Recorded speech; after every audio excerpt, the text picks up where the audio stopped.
Except the exact opposite. I'm male and poor. That's true. I would like Travis Kelce as my boyfriend, though. He seems like a nice guy. He seems like he would be sensitive. Person, yeah, for sure.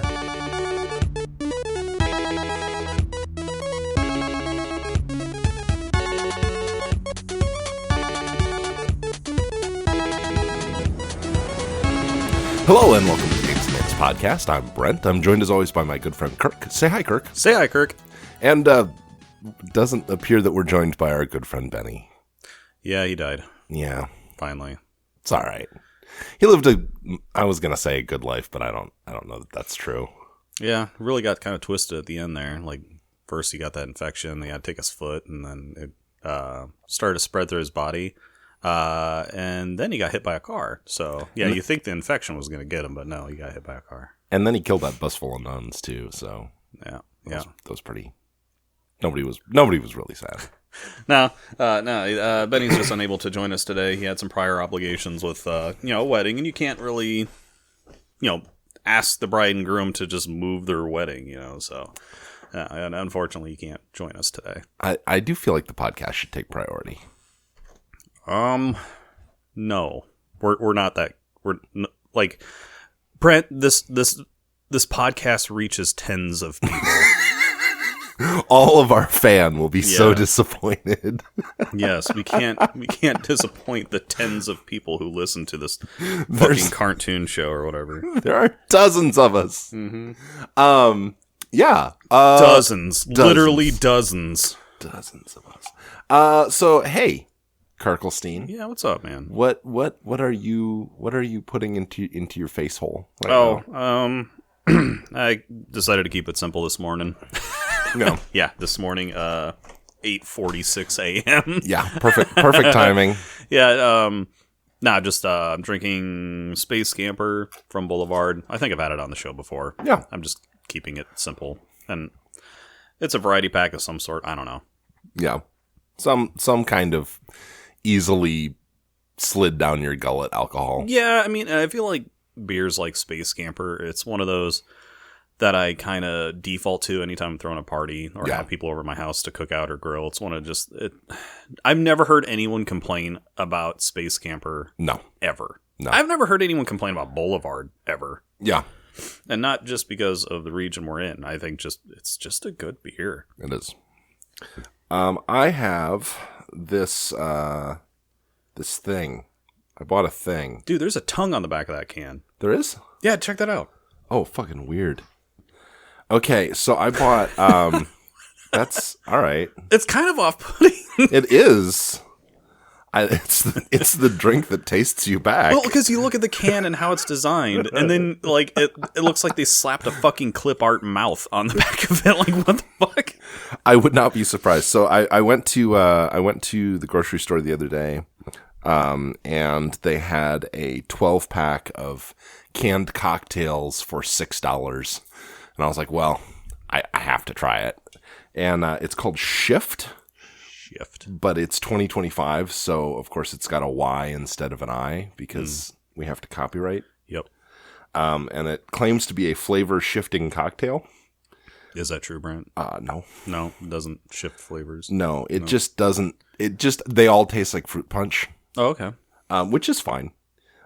It is, and then I'm also drinking some coffee because it's 8 o'clock in the goddamn morning. Mm-hmm. Hey, before we get into our topic today, which is going to be something a little different, we like to, especially this time of year, we like to do some stuff that's a little bit less research intense with, family commitments and holidays and everything going on. But I do have a question for you just generally because I wanted to kind of see what your thoughts on. Did you see Valve's announcement about their basically replacement steam machine? Yeah. I was laughing because I kind of feel like they've had it in their back pocket for a while. They were just waiting for someone like, Microsoft to kind of give up the whole console thing. Yeah. For them to swoop in and be like... it seems like is happening, so... Yeah, they're like, haha, it's time to strike. Yeah. And if anyone could do it, it's Valve. Well, and see, I think that the next Xbox is going to be I know that they're already kind of just PCs, but I think it's going to be a Windows PC that you can buy at Best Buy. Yeah, I think that's why the ROG Ally X thing exists, is they're trying to get people used to the idea that you can buy an Xbox branded thing. Yeah, and obviously there's that big push to really compete with Nintendo in the handheld gaming market, because that's why the Switch is doing so good, is, you can take it with you anywhere. Right. And, I mean, you can't just lug around an Xbox Series X or whatever the fuck. No, it's just not as easy. You can't take that on the bus with you. I mean, you can. It'd just be kind of weird, and you'd have to, have a car battery and a monitor. And I'd travel with all those things anyway. Yeah, I guess. Just look like you're going to a fucking LAN party in the 90s. Yeah. I mean, I'm guessing if you rode around on the New York subway long enough, you'd probably see it. But I think if you rode around on the New York City subway with a car battery... I was about to say somebody would stop you, but I don't know that that's true. I think in that city they'd just kind of be like, whatever. We usually shit on a city every now and then. New York really has cleaned up its subway system, though. Yeah, it's a lot better than what it used to be. I mean, it still smells like piss everywhere you go in that city, and the subway is really no different. But I don't see just graffiti riddled cars anymore. I don't feel freaked out when I'm standing there. People are just weird in general, but I think nowadays they're weird on their own. Right. Does that make sense? Yes. Yeah. Yes. They're not bothering anybody. I remember I was in Hawaii and I saw a homeless guy just kind of talking to himself and fucking swimming in the sand and kind of digging his own little makeshift hole and yammering, but he wasn't bothering anybody. Right. So nobody made a fuss about it. Everyone just kind of kept walking around and surfing and doing their own thing. New York subway is the same way, just dirtier. I'm good with whatever you want to do and whatever you need in life. Just leave me out of it. Yeah, that's all I want. As long as you're not disturbing anyone else. Yeah, fucking let your freak flag fly. I don't care. Circling back to the Steam thing just real quick though, the part of all this that I was most excited about was, so they also announced a VR headset, which I don't give a fuck about, but it's based on Snapdragon architecture, and they're saying it's going to run SteamOS. And I'm like, wait, no, hang on. Does that mean that they're adding a compatibility layer for ARM the same way that they've got Proton for Windows to Linux? Yeah, it's most likely deliberate. Yeah, because if they do that, then as somebody who has stacks of Android gaming devices, that is pretty exciting for me. Well, it should be. I mean, do you think you'll buy it when it comes out, or the VR headset? No, the gaming console thing, the PC. I don't need it, but I really want it. And it's stupid for me to buy it, because I could just put Bazite on one of my desktops and be done with it. And then it'd be the same thing. But on that note, we do need to upgrade your desktop computer at some point. Okay. Yeah, I mean, there's a lot of growth potential. I mean, for all of our tens of listeners or whatever, we're actually in the basement, not the garage. And I'm looking at Brent's gaming PC, and I remember the specs of it and everything. So yeah, give us money so Brent can upgrade his PC. I think he has AMD 3800X. So obviously that socket, the AM4 socket, there's a lot of growth potential there, and especially with the AM5 socket being the new hotness and has been for a while. Yeah, a lot of the AM4 CPUs are dirt cheap. Okay. So yeah, and then I can kick all the parts down the line too. Yeah. So yeah, I mean, I still have an AM4 socket PC at home. It runs just fine. Yeah. Okay. Yeah, that'd be awesome. So then you can load all of the Bazite. All of the Bazite. All right. Well, let's talk about our topic today, which this is one that Kirk came up with that I'm really excited to discuss. We're going to talk about our biggest buyer's remorse decisions, our worst gaming purchases, and the copious amounts of regret and existential dread that they brought us. And we're just this is gonna be kind of a listicle format. We'll kind of go back and forth and talk about some of our some games that we games or hardware that we purchased that immediately made us rethink what we were doing with our lives. But I'm going to have Kirk start us off. So the game that I regret buying the most was Too Human by Silicon Knights. Okay. It came out in 2008. Okay.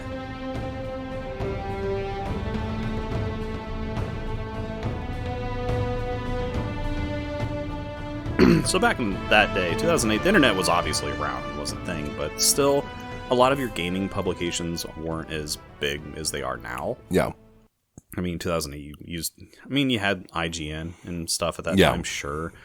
But again, we were in that weird kind of crossover as far as where you get your media from. Yep. Channels like G4, the original G4, Yes. was still very much alive, and that's where a lot of people were getting a lot of their gaming news. Yep. But at the same time, during this time frame, a lot of people couldn't get their hands on games and review them before they were released, and that is the case with Too Human. They hyped fuck out of this game because it had been in development for like fucking 10 years or something, if I remember correctly, and it was supposed to be this big, amazing hit game, and it was a fucking dumpster fire. Because even at this point in time, like, even Walmart, they didn't get day one releases. It was just whatever local distributor to the Walmart, or just whatever, whenever and whatever they would get, well, then your Walmart would get. So getting a game like Too Human on launch day was kind of rare, but they hyped it up so much where, even like the local Walmart had it at day one, which again was kind of rare. And I started playing it and I kind of thought it was a joke. Yeah. It was that bad. There is no redeeming qualities about this game. And just to kind of dig into what the game is, it's like a cyberpunkian take on Norse mythology. Okay. Which sounds good in theory. That sounds badass. And even some of the trailers were pretty cool. Mm-hmm. But somehow when they released it, all that coolness got just stripped away. And you play as a character. I can't remember your character's name. But you go around, and it is a third person viewpoint. Okay. And you play as this mythical Norse warrior, and there's various ways to kill people. I'm trying to think of okay, what are those dumb fucking games that JJ likes? Dynasty Warriors? Yes, thank you. That's exactly it. It's imagine a shittier version of Dynasty Warriors. Oh, God. So it is exactly, I mean, maybe like zoomed out a little bit further, but it is exactly that. There's like hordes of enemies that come at you, and there's various ways to dispatch them, but the gameplay loop is just so fucking awful, and the story was just shit. Oh. And the thing that pissed me off more than anything was every time you died, there was this cutscene of this Valkyrie coming down to take you to Valhalla, and it took like 30 seconds, and there was no fucking way to skip it. You couldn't press start. You couldn't do shit. Yeah. Like, it took so long, you might as well turn off your Xbox 360 and turn it back on again.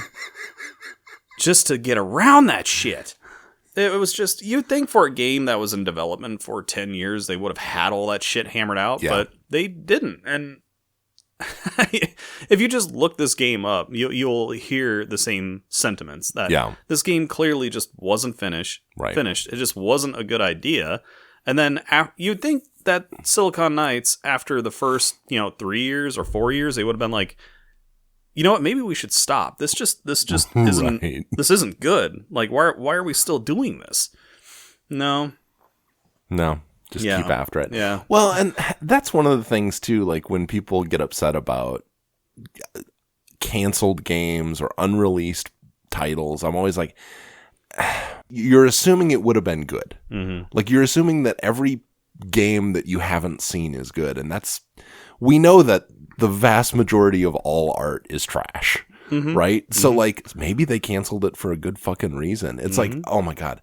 There's, I found a prototype Dreamcast Castlevania game that like somebody had like distributed the ISO of. Mm-hmm. And I played it for like 5 minutes. I was like, got it. Yep. Understood why they canceled this. This is terrible. Man, and Too Human though, I played it all the way to the end. I beat the game. Oh, God. Because the entire time I'm like, so the good part's coming, right? Mm-hmm. Like, there's got to be some... They hyped the fuck out of this game, and they didn't stop talking about, oh, this game's been in development for over 10 years. Right. Fuck, you need another 10. Like, right. Good lord. It's Duke Nukem Forever, but with fucking Dynasty Warriors. That was another game. I was gonna... Oh shit! Okay, all right. Well, we'll get to that. We'll get to that. That's awesome. Or we can jump into it, man. I don't care. No, I got to talk about my first one. So this would be like late 90s. I was a huge RTS fan, so I played the shit out of Age of Empires 2, Command and Conquer. Oh my god, what was the Total Annihilation? Mm-hmm. Those games, I loved those. And the one that I like could never find a copy of was StarCraft.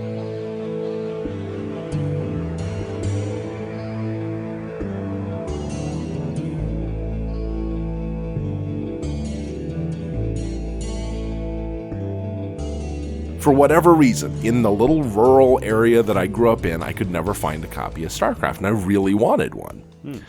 And again, this would be a little bit before buying the game online was a common thing. So I had an N64 though, and I went to there was this used video game, music, and clothing store called Record Warehouse in St. Joe, Missouri. And I loved this place, man. This was where I spent every dollar that I earned buying, fucking old music and video games and shit. It was so cool. But I saw a copy of StarCraft 64 for like $5. And I was like, oh my God, yes, finally I get to play StarCraft. You poor dumb soul.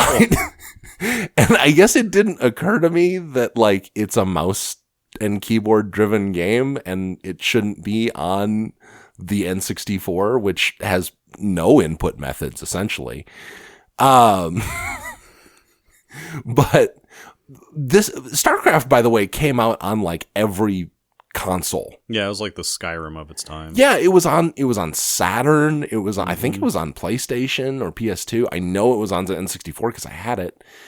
But so I got it home and I stuck it in, was really excited, and like 5 minutes later I'm sitting there going, I can't play this game. Mm-hmm. It doesn't allow me to play it. It's actively hostile to being played. And if you know anything about StarCraft, if you I later on got the PC version and played the shit out of it. But if you know anything about StarCraft, so much of what makes it a great game is the atmosphere. It had those really cool FMVs. It had awesome music, like insane soundtrack, which was bit crushed down for the fucking N64 sound chip. The videos were completely gone. It was such a heavily compromised experience in every single way. And it's the first game that I think it might be to this day the only video game I've ever thrown away. Wow. I took it out of my N64 and I tossed the cartridge in the trash. Whoa, at least with Too Human, I just put it back on the shelf. Well, I was in college, so I didn't want to just, waste money. Mm-hmm. I just put it on the shelf. I'm like, I'll never play that again. But I don't think I've ever just thrown a game away. I was like, no, I don't want to subject anybody else to this. What was so fucking... You put it in the trash and you look over it, lording over it, and you go, you can't hurt anyone. You can't hurt anyone else. Okay, the craziest thing was like, I don't know, like maybe 10 years ago, I started doing price charting. Mm-hmm. And I was like, I was going through and I was putting in all my game collection and stuff just to see if anything was worth anything. It wasn't. No. But I did go through because at that point I had gotten rid of my N64. I traded it for a fucking bass guitar to impress a girl. But wait, did it work though? It may have. Oh, cool. Right on. So it was worth it then. Yeah. Oh, for sure. Yeah. But so I was like, I don't know. I guess I just was filled with self-hate that day, and I decided to see what my N64 collection would have been worth. And the most valuable piece of it was StarCraft 64. It had this huge price spike like 10 years ago and went up to like $300. And then dropped right back down. And I'm like, oh, I see what happened.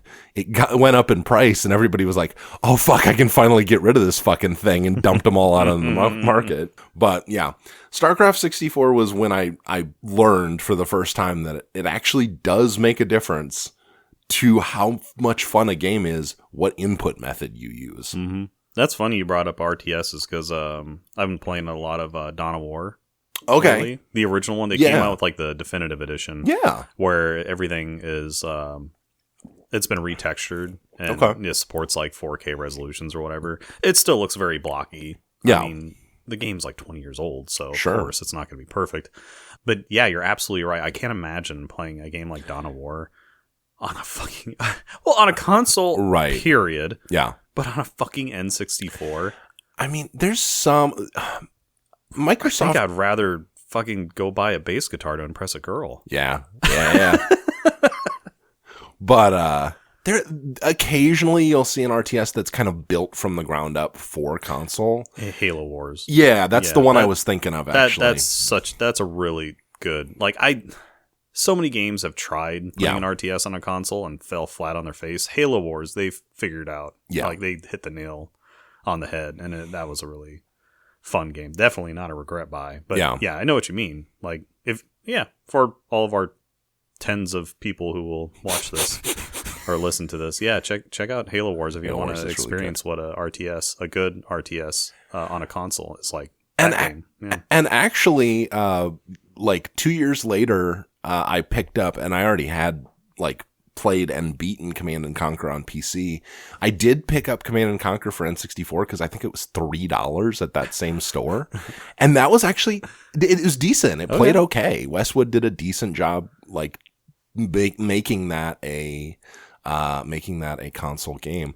Blizzard did a absolutely shitty job getting that on the N64. Blizzard does an absolute shitty job at most things. This is true.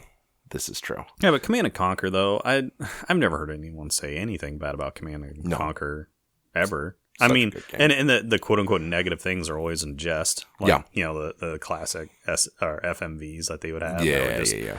So cheesy and hokey, but they're so charming at the same time. I fucking love it. The dude who was Kane was so much fun. A full frontal attack with your strongest forces should render their military center of operation.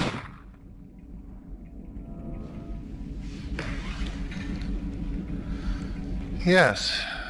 Power shifts more quickly than some people think. I am Kane. It was like fucking watching that Street Fighter movie that was terrible. Yes. It's like that, but it's like, I feel like it was almost intentional. Right. They weren't trying to be serious. They knew what the score was. Oh, absolutely. It was such a like intentionally like low budget, goofy. Yeah. Like, and that's, you know, there's a charm to that. Like, that was really cool. Like I said, I loved Command & Conquer. And like so now we're off on a fucking tangent, but the UI for Command & Conquer was so cool. Like, like as a little kid, like all the like pieces that would like flip out and like little dials and shit, and you felt like a badass. It was so cool. Yeah, you felt like you were in some sort of like crazy cockpit or command center doing the things. And yeah, it's that immersion. They did what they could with the limited technology at the time. Absolutely. Well, and like if you go back, because Westwood, the first time I had heard of them was when they did Dune on the Genesis, which is like, if you haven't played that, go play it. Probably not for very long, but go play it for a couple minutes, because like that game is Command & Conquer beta. And it's really, really fun. And as somebody who loves the Dune universe, like It's just Is really it neat. just kind of their own take on the Dune universe, or does it actually follow like one of the books or whatever? It's kind of their own thing. So you've got the Atreides, the Harkonnen, and then they made up a third faction called the Ordos. But that's a universe where I think you can get away with that. Yeah, absolutely. Yeah, absolutely. Because there's supposed to be like thousands of royal houses. Yeah, so like that's fine. Yeah. But it's a resource gathering RTS with like. Should I play this fucking game? It's really fun. Okay. Give it a shot. It's very dated, right? Because you it's like said Genesis. Yeah. My expectations are already. I mean, maybe back in the '90s or whatever, I'd be like, "Oh fuck," but like, no, I'm an adult and I know what modern gaming is, so yeah. But I'm not gonna hype myself up for a game that's probably 30 years old. At least, yeah. But yeah, it's really fun. Karkelstein, you got another one for us? Well, you already brought up Duke Nukem Forever. Yeah.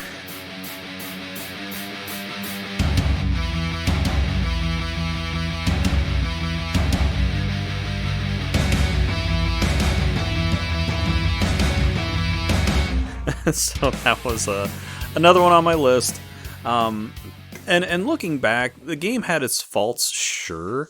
And a lot of people were panning just Duke Nukem's character. I remember a lot of people complaining about how, overly misogynistic and awful he is. Yeah. Toxic masculinity even back in that day. But I mean, like, that was always the character. Have you ever actually played a fucking Duke Nukem game? Like, that's kind of the thing. He's supposed to be the machismo, fucking stereotypical 80s action hero, just douchebag, really. But this game in particular was another one of those where it was in development hell. Yeah. Like, it was in development for, I think, also just in the case of Too Human, like 10 plus years. Yeah. But it was in development hell. And you had the buyouts of the studios going back and forth. So it's like, who owns the IP and this and that. And then the game itself was scrapped and redone multiple times. Right. And going back and playing it, because I did go back, I think it was on Steam or something for like 99 cents. And I'm like, did this game get any better? And if you play it on PC, yeah. Because that was the big problem on the 360 is its fucking obnoxious loading times. Okay. That was the biggest thing everyone fucking hated. Like, you go through any door, you just basically hop from arena to arena is kind of what it felt like. And I think that was kind of intentional because they knew whatever engine they were using was kind of limited. Yeah. So you go from area to area and there's an obnoxiously long loading screen every single time. Right. And I don't know if that might have been a hardware limitation as well. I'm sure there was like just some tech debt from having started it so much earlier. When did it finally come out? I want to say it was like 2010. I mean, I guess I can look, or no, I feel like it might have been later. If I had to guess, I'd say 2012. Let's see how long when it actually came out. Give me just a second, fan. Oh, I was close. 2011. There you go.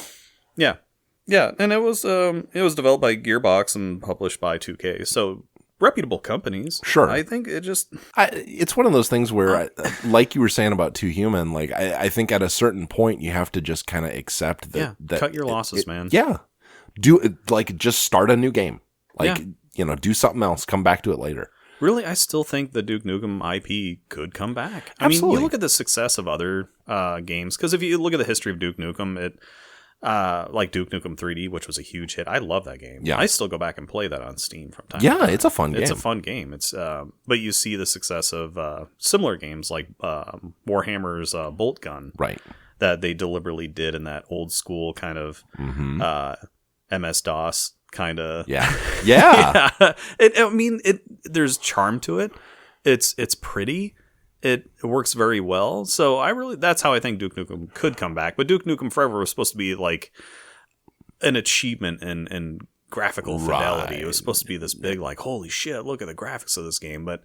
And while they were pretty, the game itself it sucked. Yeah. It was, and honestly, it wasn't the gameplay itself. It really was back in that day. The load times that just killed it. If you go and play it on Steam, you still have those load screens, right? But you're running off an faster. SSD, so it's a different deal. Yeah, it's still obnoxious. The game did have a lot of super cringy moments too. Yeah. But again, if you look at Duke Nukem, it's always been really kind of cringy and weird. And I remember as a kid and Duke Nukem 3D giving the strippers money and they shake their tits at you, and I'm just like, oh, my pants got smaller. They tried to carry that kind of simplistic charm into to this, graphically intensive game, Right. But it loses its charm when you do that, right? Because it's like too real, right? So there's some parts you're just kind of like, just because you can doesn't mean you should. Well, and I think they're the way to, because like you're saying, like I think you could do something with Duke Nukem in 2025. Mm-hmm. I think like there's quite a bit of appetite for that like boomer shooter style of video game now. And I think doing something in like kind of a cartoony, goofy, over the top style, especially one where Duke kind of gets made fun of for his being a brawny, stupid asshole, like something like Archer, where it's like that would actually work really well if they did bring back Duke Nukem. Like if the game was actively making fun of Duke Nukem, like absolutely everyone, like if everyone started referring to him as being old, right? Oh my god! Like yes, like he's the same Duke. Because that game is very cartoony. I like when you said that it's that kind of cartoony feel. It's like, well, Duke Nukem always was cartoony, but when they tried to make it like a really graphically intensive, pretty game, you remove that feeling and that slapstick kind of ha-ha distance between you and the character.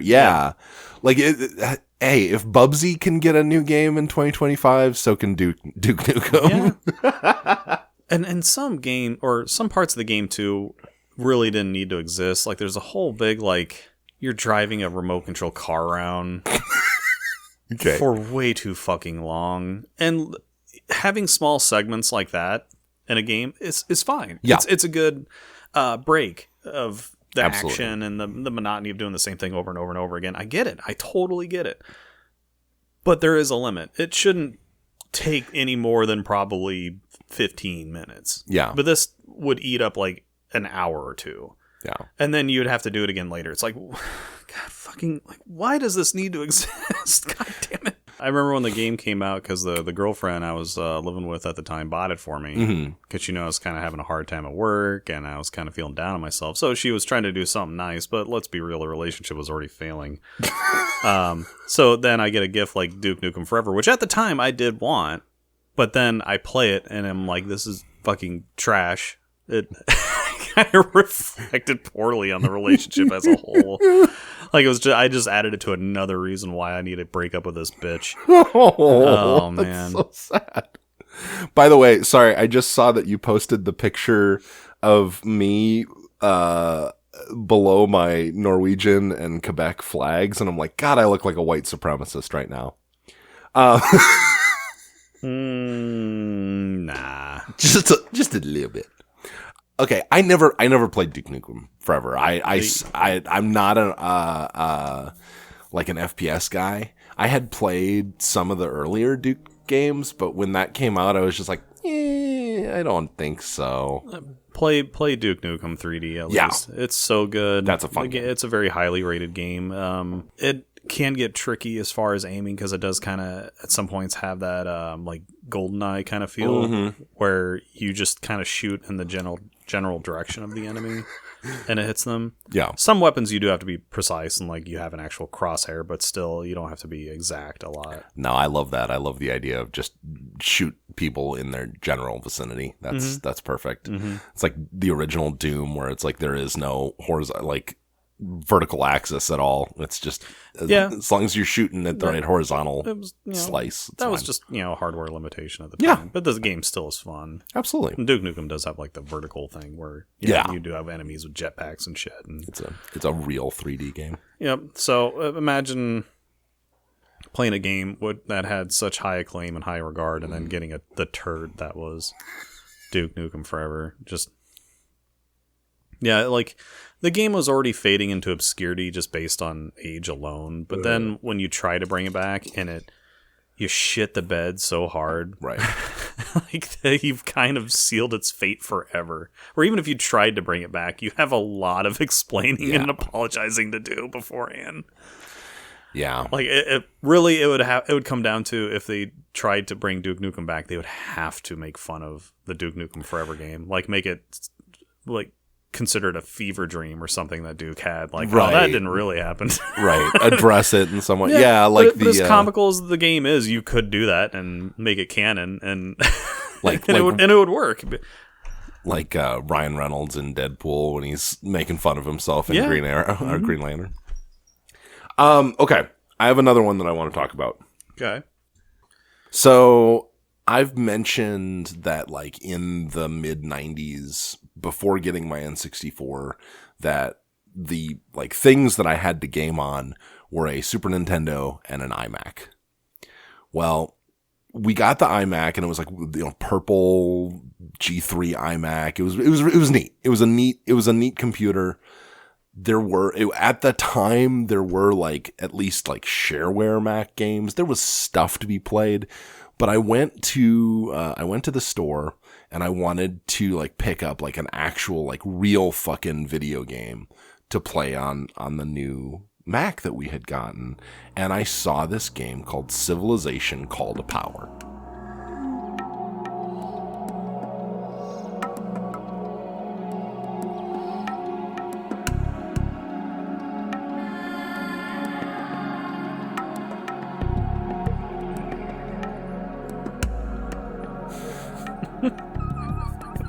And I love Civilization. And I played too, so much Civilization. That's why I'm already laughing. I'm like, okay. Yeah, you know exactly where this is going. So in the 90s, there was this weird turnover where, because of, and I forget exactly what happened, but like Sid Meier had like, I know, dude. Fucking weird tongue. We're looking at the tongues on the cocktail cans again. But the Sid Meier had like left Firaxis or something. I forget exactly how it worked. Yeah. But there was a situation where the Civilization IP had gone to a different team than Sid Meier's team. And so there were two. Yeah, what could go wrong? Right. There were two Civilization games sitting next to each other on this shelf. There was Civilization 3.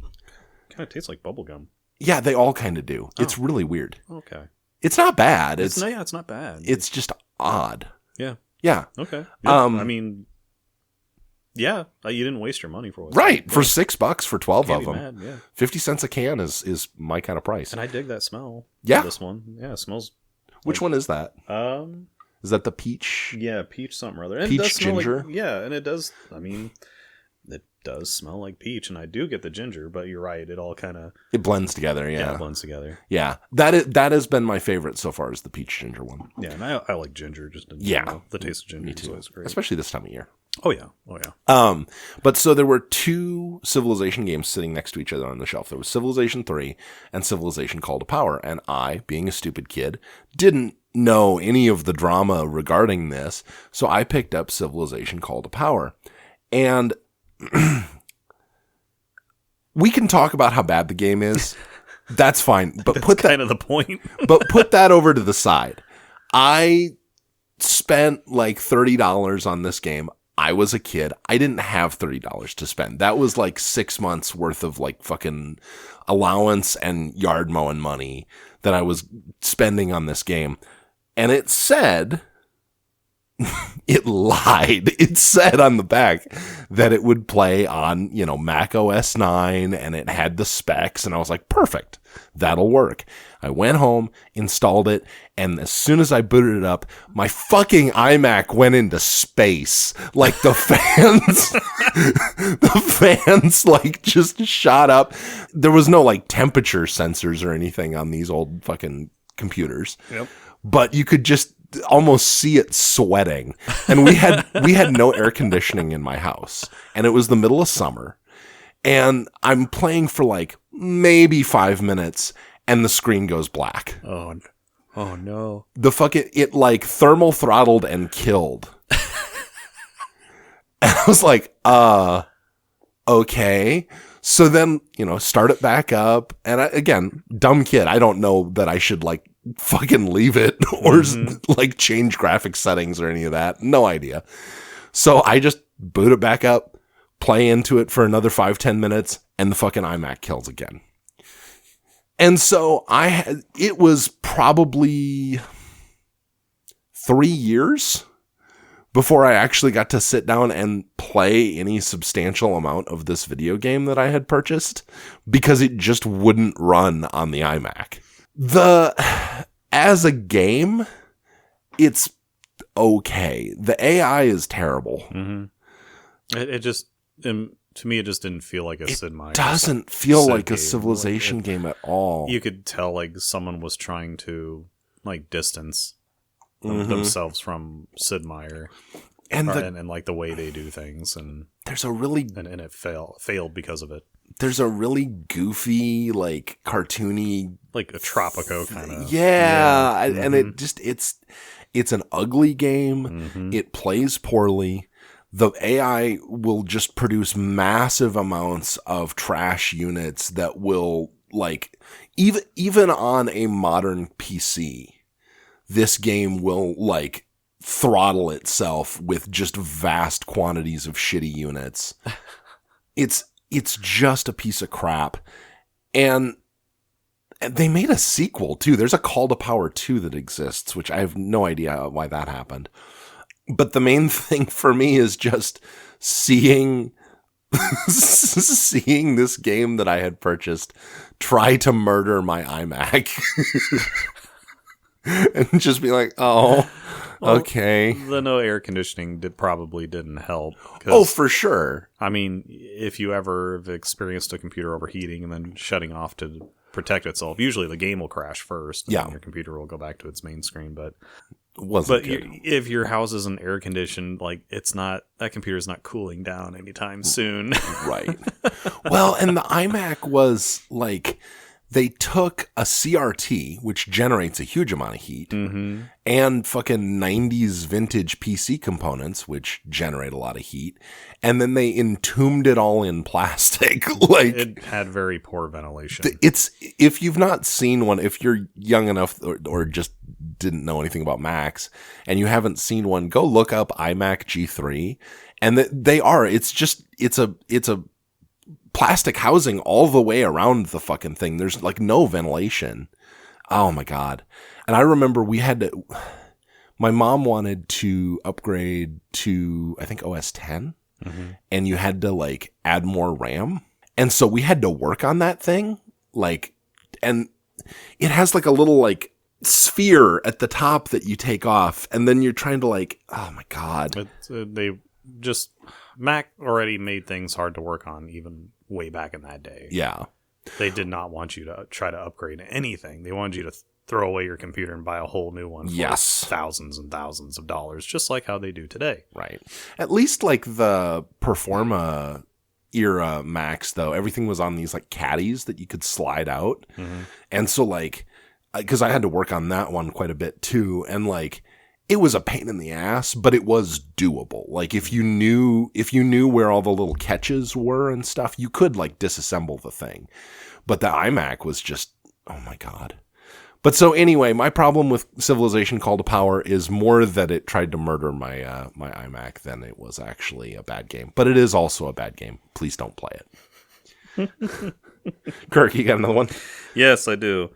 So the last one, because I just had 3 of them that immediately popped in my head, and this one's a little more modern as well, because I was trying to find like different eras of games, like Too Human, and then Duke Nukem Forever. My third one's going to be a modern one as well. Yeah, this was, and I think I've even bitched about it on the show, of kind of an example of how not to continue a series, and that is Resident Evil 6. Oh, okay, all right.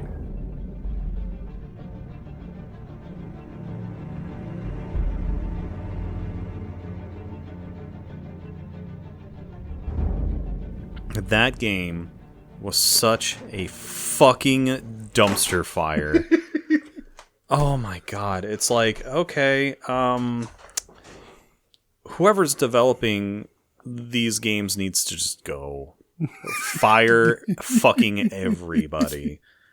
Because Resident Evil was already suffering at this time of Right. becoming just a straight up action game. Yeah. Already starting with Resident Evil 3, which I've talked about on the show, where it didn't have that horror element that made Resident Evil so popular. It started to feel less survival horror and just action horror.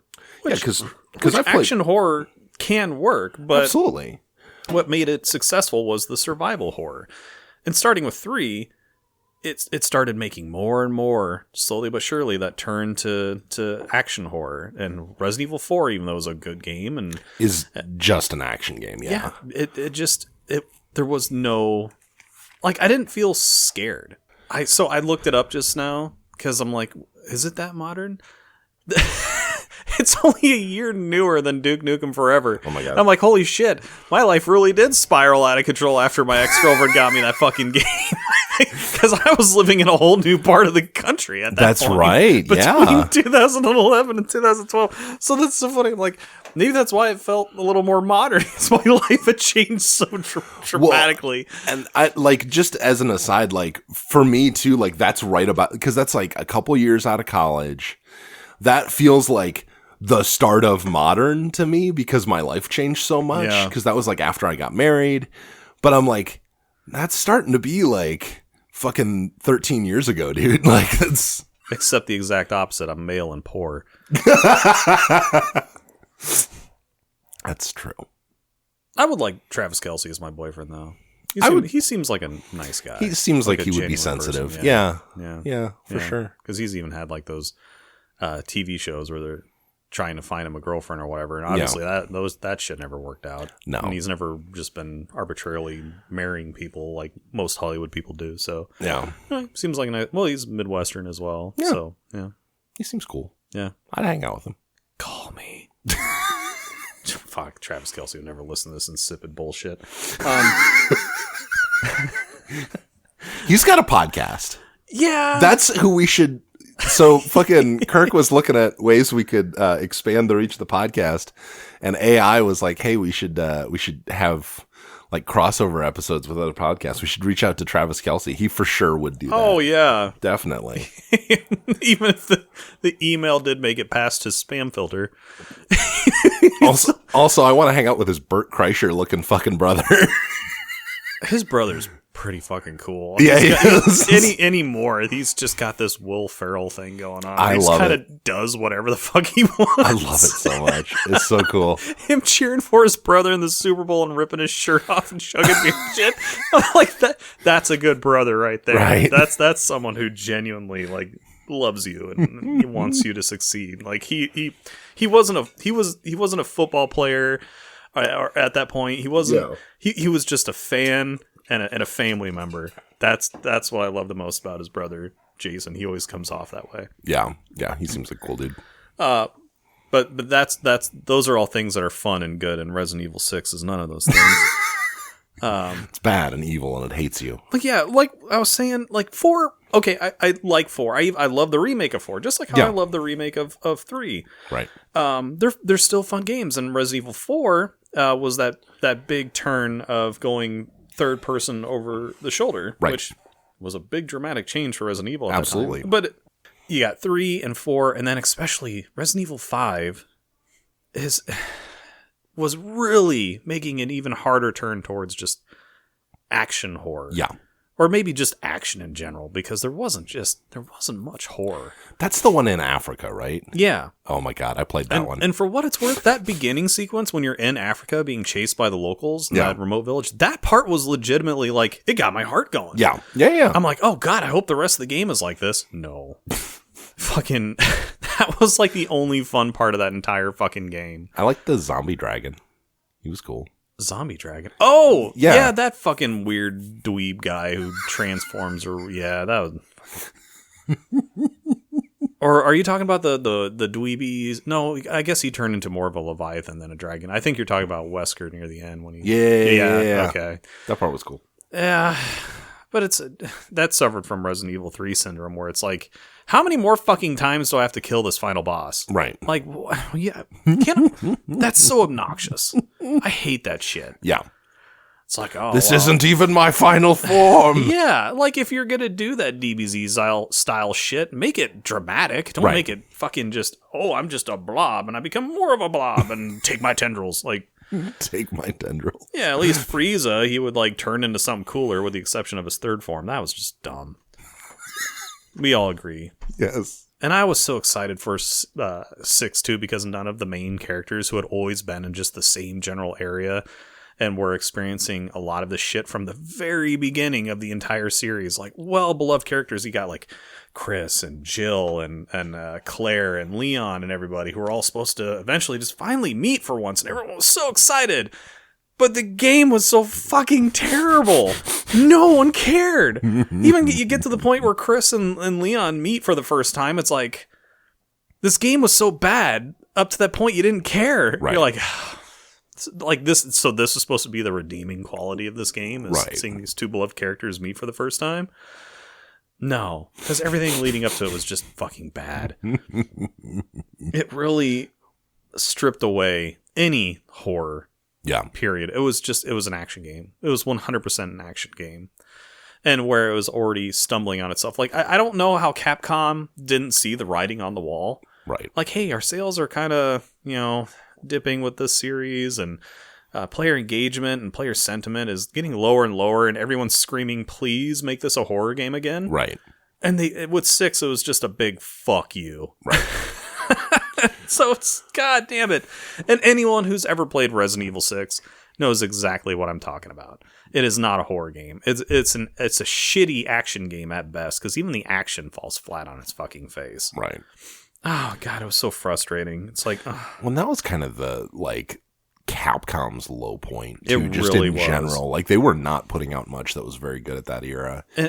I'm still happy 6 exists, though. Yeah. Because they needed that wake-up call. Right. This game was trash. It fucking, if they could retcon it, I would hope they would do that. Yeah. Because it was obvious, because with Resident Evil 7, because everyone was screaming, please, make this a horror game again. Right. They went back to the roots, and when they made Resident Evil 7... and they kind of had that creepy, cult family thing. And they finally brought back the survival horror. It's like, finally. Right. Finally. And they've been following that formula ever since. It's still kind of hit and miss, even with 8. And I'm really excited for Requiem or whatever that's coming out. That looks really cool. The remakes have been fantastic, but technically that was a different team that started that. And then Capcom was just like, you guys are really good at this. Please keep doing what you're doing. Right.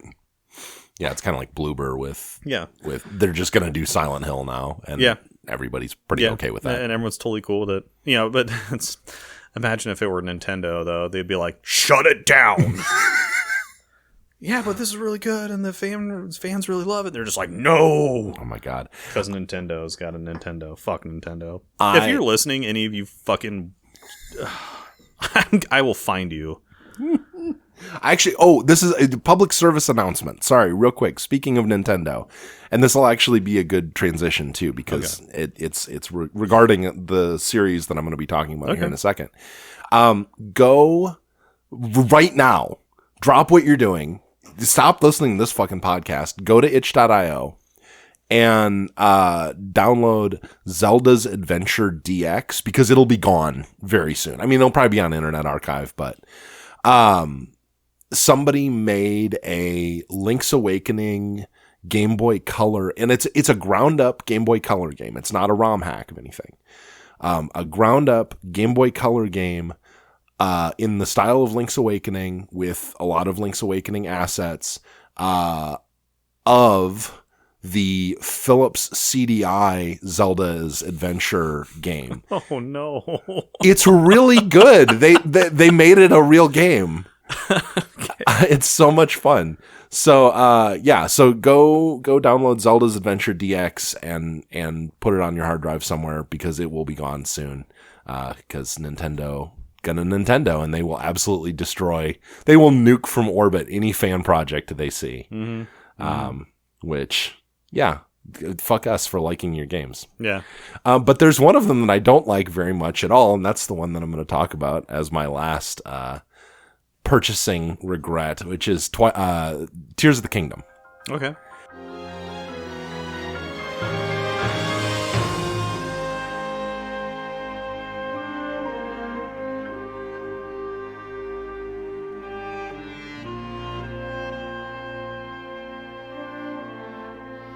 So we got a Switch 3 years ago now, I think.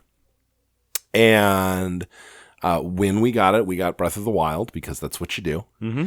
And both my daughter and I played through it religiously. Like, we went back and forth with 2 different saves and like comparing notes and just had a blast with it. I have my problems with Breath of the Wild, but it is a great game. Mm-hmm. I don't know that it's a great Zelda game, but it's a great game. I'm right there with you, buddy. And we finished it, and we finished it right about the same time.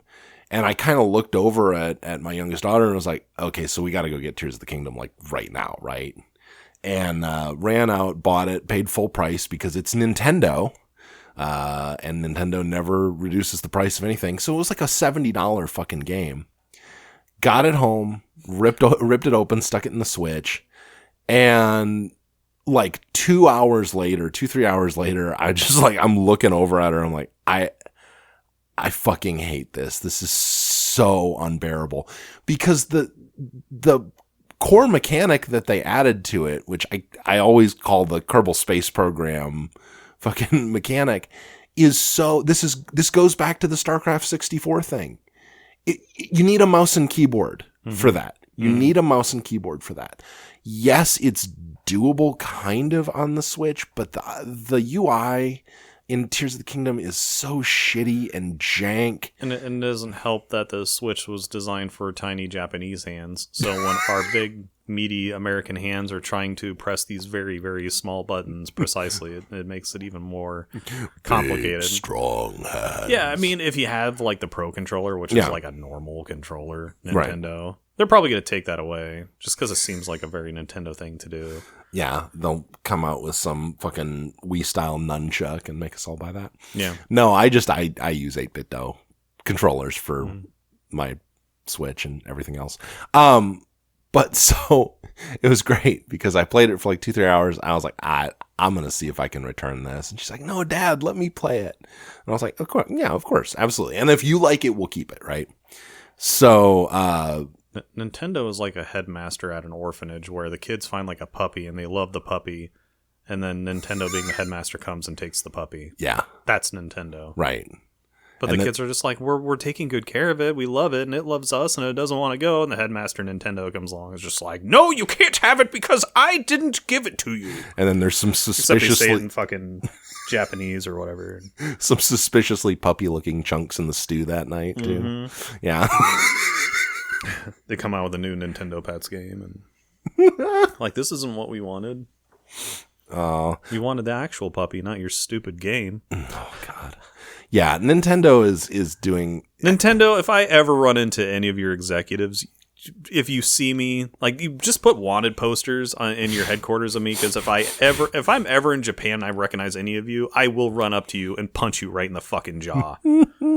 Go fuck yourself. I'll go to your weird little tiny Japanese jails or whatever you have over there. I just don't understand. I don't care. Or blow your little like the police come, they blow their little adorable rape whistles to get like the actual police to come and take me away. I don't understand how the Switch 2 is selling so well, given the fact that it has no software. Spectacle. I'm sorry, what? I was just I have no idea how the Switch 2 is selling so well, given the fact that it has no software still. Like, why? Who is buying it? Yeah. And why? Oh my God, when my son bought one, I'm like, are you mad at me? I would have preferred I found drugs in your bedroom or something. I should have. What is this? Yeah, who taught you about this? I should have grabbed his Switch 2 and like did like, whose is this? He's like, I'm just holding it for a friend. Like, thought we taught you better than this. Really? Switch? You're doing Switch 2? Did you learn about this at college? Yeah. Not in this house. Oh man, I really was kind of disappointed because he has a nice Steam Deck. Right. And oh God, he yeah. didn't even bring it to college with him. Okay, but I will say though, because you guys have been talking on the podcast how you want a Steam Deck. Yeah. It wasn't until I got my hands on a Steam Deck I realized just how little I needed a Steam Deck. Yeah. It is a beautiful piece of hardware, don't get me wrong, but I'm spoiled in the fact that I have a big, beautiful bitchin' gaming PC. Right. And then I also have like a nice laptop too. So if I'm going to game on either of those. Yeah. And when I'm traveling, I'm not going to bring the Steam Deck. I'm going to bring my nice, beautiful bitchin' gaming laptop. Right. So it's more of a I have no need for it kind of thing. Yeah. I still appreciate what it is and what it does and what it's doing for gaming as a whole, but would I rather have a Steam Deck over a Switch 2? Oh, fuck yeah. Yeah. Oh, yeah.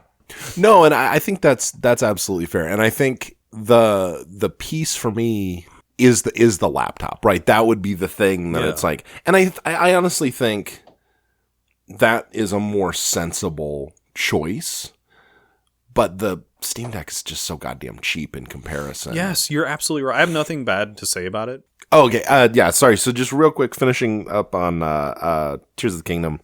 I loved it because I handed the controller to my daughter and she was like, Dad, I want to play it before we try and get rid of this fucking thing.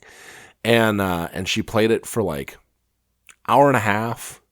And it was hilarious because it was just silent, just staring at the screen. She gets up, walks off, pulls the cartridge out of the Switch, hands me the game box, and she's like, "That's not Zelda." And I'm like, "I know." Mm-hmm. I'm like, and she's a Zelda fangirl. Like she's played Ocarina of Time and Minish Cap and Breath of the Wild and Wind Waker, and like she knows what she's fucking talking about. Zelda could easily be corrected, and I hope they listen to player feedback, but since it's Nintendo, they're never going to. Yeah. I don't like Tears of the Kingdom and Breath of the Wild. Okay, I like them. Yeah. I'm happy I played those games. They're good games. They're good games, but you're right. It just doesn't feel like a Zelda game. No. It's just like how I was talking about Resident Evil 6. It didn't feel like a Resident Evil game. Yeah. So Tears of the Kingdom, for me, it was that same kind of... What made Zelda so popular... And what made it so great was doing the dungeons and the temples. Tears of the Kingdom and Breath of the Wild really don't have any of that. They put such an emphasis on these dumb fucking shrines. Like, I get the need for the shrines because it kind of teaches you more advanced shit. But when you have 100 of them, it's like... Yeah. Let's take about 80% off that.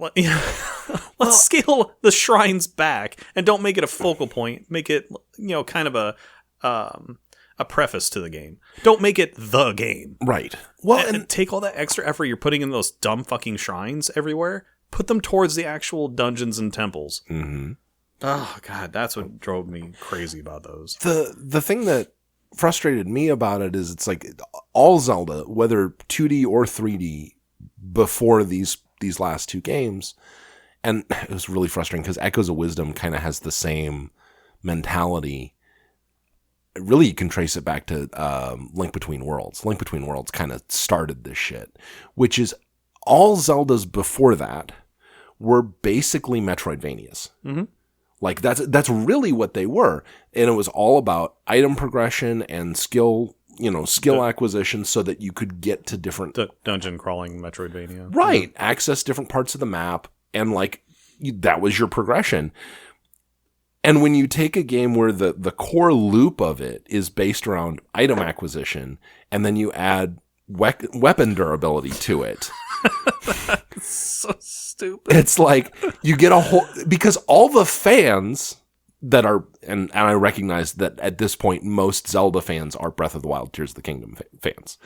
But before that...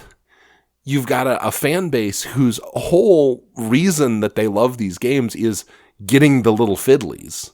And then you break the little fiddlies in their hands. Like, fuck you. Mm-hmm. It's like, oh, I'm going to patent so hard little elf people, like, trying to craft shit. Yeah. Just fuck you, Nintendo. I hate you so much. Oh my God. That would be... I'm going to start patenting shit just to piss you off. I really want to see if we could get the, given what Nintendo did with fucking Pokemon. Yeah. I really want to see if you could contact whoever developed Tunic and be like, hey, we've got prior art. Let's fucking patent like dungeon crawling top down Metroidvania. And yeah. Oh, I did get some good news though, and I'll talk about in the TMIG. Yeah. How Nintendo's patent is being reevaluated. Fuck and yes. It's like it shouldn't have passed to begin with. I think there's probably someone in the patent office that doesn't know what the fuck they're looking at. Well, Like, oh, this is another Pokemon. it's one of Or those. it's our moms, and they're like, oh, it's a Nintendo, because everything's a Nintendo to them. My dad always says, and it's something that I didn't realize was true when I was younger, is that anytime you learn a little bit about something, you realize how fucked up it is. Mm-hmm. Because you go, okay, well, yeah, realistically, no one in the patent office probably knows all these different like game mechanics, and so they just assume, hey, Nintendo's a real company. Sure, yeah, there's prior art, that's fine. Mm-hmm.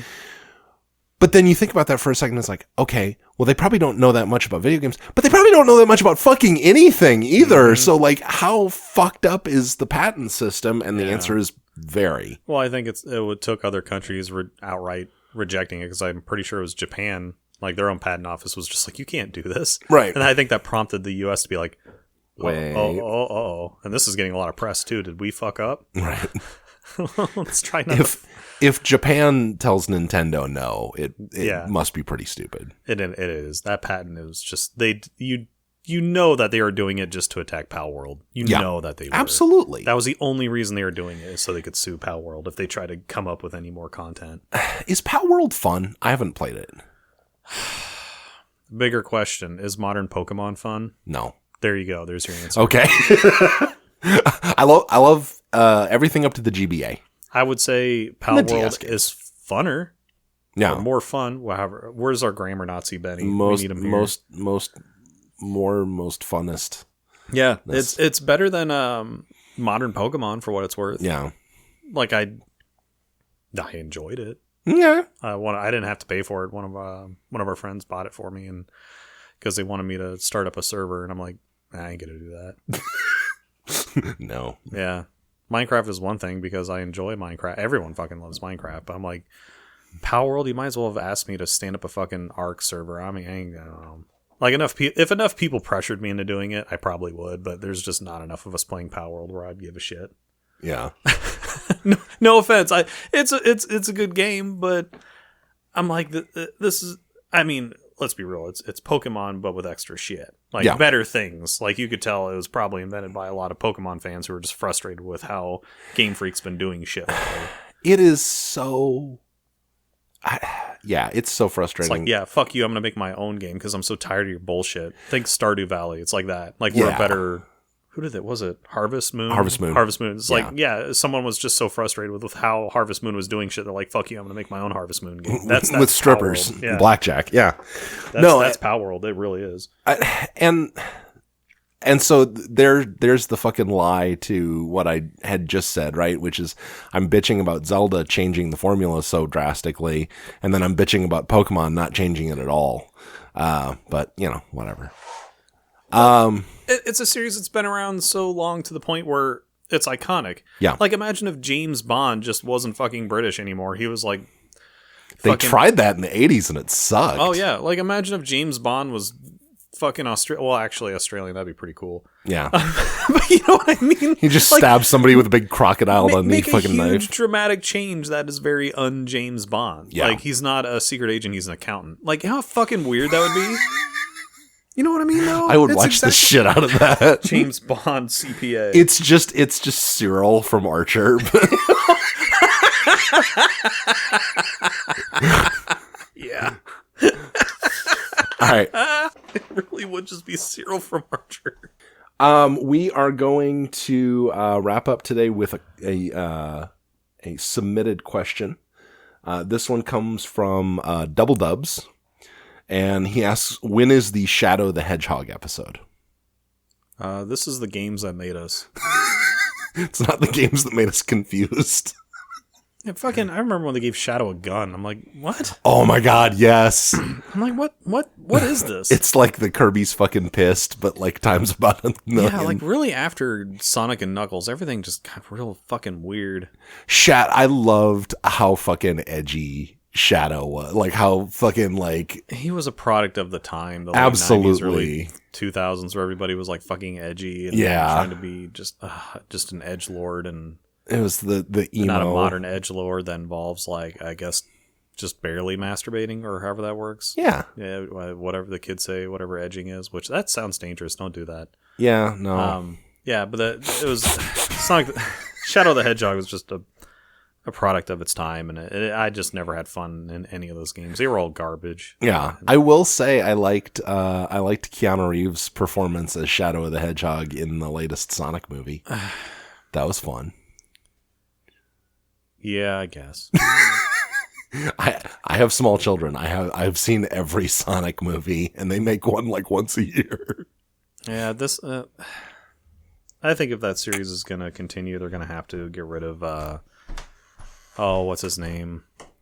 He's the Donut Lord. What's his name in the fucking the cop? Yeah, Sonic's best friend or whatever. No. At this point, it's like you're gonna have to get rid of those. He doesn't. Yeah, we don't need characters. This is okay. This is the problem with video game and superhero movies in general, which is they always feel the need to have the relatable character, and it's like, no. You misunderstand. If people like the thing, it's because they relate to the important character already. Mm-hmm. Like, you don't need a dope following them around to, like, you know, fucking stub his toe and trip over shit and just be a pain in the ass. You can just focus on the characters that we like. Because they wouldn't have made a Donut Lord movie. Yeah. I do get some of my friends laughing because when something like is really taking too long and it doesn't need to happen, I'll refer to it as Rachel's wedding. Like, God, this is such a fucking Rachel's wedding we're in here, and I'll get people just hooting and hollering because they know exactly what I fucking mean, and they laugh so hard. It's like, yeah, this is a fucking Rachel's wedding. It didn't need to happen, and if it did happen, it definitely didn't need to take this long. Right. That's fucking awesome. Yeah. So to answer your question, I'm not a Sonic guy. I am. Yeah. For what it's worth, I am. Sonic was it's actually a short-lived nickname I had in grade school. No, it was because I ran like really fast. That's fair, and you got kind of spiky hair. I was the fastest person on the playground, and in all the other sports I was in, I was just known as the fast guy. Nice. Yeah, like I was fast, so a lot of people would call me Sonic. Nobody called me that. They call me lots of other things, but nobody called me that. This was like 3rd, 4th, 5th grade, somewhere in there. Yeah. So yeah, and I played the hell out of. I still every now and then go back and play like Sonic 2. That's still the best game. But I'm also old. Sonic 2 is the best one in the series. Yeah, but yeah, Shadow and all the other like Amy and Rouge and all that. Like I fucking Big the Cat. Like I'm glad I stopped phony playing. hedgehog. As soon as they added voice acting, I was out. Yeah, I got out of Sonic at a good time to get out of Sonic. Yeah. And I just skipped the next 20 years and went right to Sonic Mania, which is really fucking good. You should play Sonic Mania if you haven't. I liked, what's the, Generations. Generations was fun. Yeah, I'll give you that. Yeah. Generations was good. It was like a nice, simple, like 2 and 3D platform. Yes. Yeah, it was yeah, it really was faithful to that 2D-ness. Like, we actually... Because when you're in 3D, especially in some of the perspectives of the newer Sonic games, it's hard to really show how fast you're going. Right. Especially with modern hardware. Whereas, like, Sonic 2, you were going so goddamn fast that you couldn't... Like, the screen might as well blur. Right. Because you are just... Physics is doing physics things. It's that blast processing in the Genesis. Yeah, it made it just all the more real. Like you're going so goddamn fast, even your stupid human eyes aren't really catching what's going on. And with the modern games, with the 3D damn your stupid human eyes. Yeah, like nowadays they have to artificially make that happen with blur effects, right? Not because of like back in the day, because I mean the hardware was still doing its job, but you're still moving so fast. Again, your stupid squishy human brain isn't catching up with what's going on. Well, and it's all now they have to artificially do that in like car racing games where things start to blur. It's like it's kind of sad that we have to emulate that feeling, blur, motion blur instead of just letting it happen naturally. Yeah. If you ever played Sonic on a Game Gear, you'd get all the blur you could possibly handle and more. Oh yeah, and then all fucking like 8 AA batteries would all explode at the same time. Oh my god. I saw somebody had a Nomad, the handheld Genesis. Oh. And and they were showing it off on this YouTube video, and like the number of like D-cell batteries in the fucking thing. I was like, that's a fucking anvil that you're carrying around with you. You're carrying around a fucking World War II walkie-talkie. Like, Jesus Christ. The Game Gear was, again, it was one of those Sega being ahead of its time kind of things. Having a screen that was bright enough, too, where you could play it in the dark, which is one of the things we all experienced riding in the backseat of a car as our parents drove us trying to play Game Boy by streetlight. You know, every few seconds a streetlight would go by, and you're in the backseat like, oh, I can see, so... Fucking backlit and in color. What? Yeah. Sega had it sorted out, and they already had the technology, and then Sega would fade into obscurity, and even though the technology existed, Nintendo, or let alone anyone else, still wouldn't do it for another 20 plus years. Game Boy Advance SP was the first backlit screen. Even the Game Boy Color, it's like, okay, so your idea to compete with the Game Gear is this Game Boy Color. Right. Go fuck yourself, Nintendo. Is the same thing again, but with like 15 colors. Yeah. Has Nintendo always sucked? It just took us becoming adults to finally realize just how shitty of a company they've always been assholes. It's just that they've always had good games. And it's like... So we just kind of ignored it? Or didn't, like we didn't look into them as a company in general? They used to like make their third parties have like exclusivity agreements and shit. Like they fucking assholes. Yeah. But anyway, yeah, I don't know if that's a good enough answer for you on Shadow the Hedgehog, but I don't have a lot to say on him, unfortunately. But yeah, Keanu Reeves, he's cool. I like him. And watch the Terminal Montage Shadow the Hedgehog episode. That's very funny. It really is. Maria. All right. Well, if you like what we're doing, check us out on Spotify, Discord, YouTube, Amazon Music, other places probably. Come talk to us in Discord. Comment. Please give us more questions. Yeah, more questions. Please give us more questions, and we will answer them. We've got two more already, and both of them actually, I'm very excited to talk about. So, but yeah, no, keep throwing those up there. And we will answer them to the best of our ability, and we love you, and thank you for listening, and like, comment, share, and subscribe, and hit that bell, and ring that ding dong, and rub your nipples or whatever it is that you do. I don't know. Oh, you're getting too close to edging, man. I already said don't. Oh yeah, don't do that. That sounds dangerous. I don't know. Just jack off like a normal person. Yeah, it's fine. It's all good. Just go to the bathroom, take care of it, then go outside and go mow. You know, like a normal human, normal man. Just bang one out real quick, and then go back to your football game. It's fine. Yeah. Just bury that self-loathing deep down, deep down. Don't look at it. Yeah. I think you're looking at it. Don't look at it. Yeah. Just bury it deep down. Don't acknowledge it, and then someday you'll die. Yeah. Then you won't have to deal with it. That's true. Yeah. Bye. Interesting way to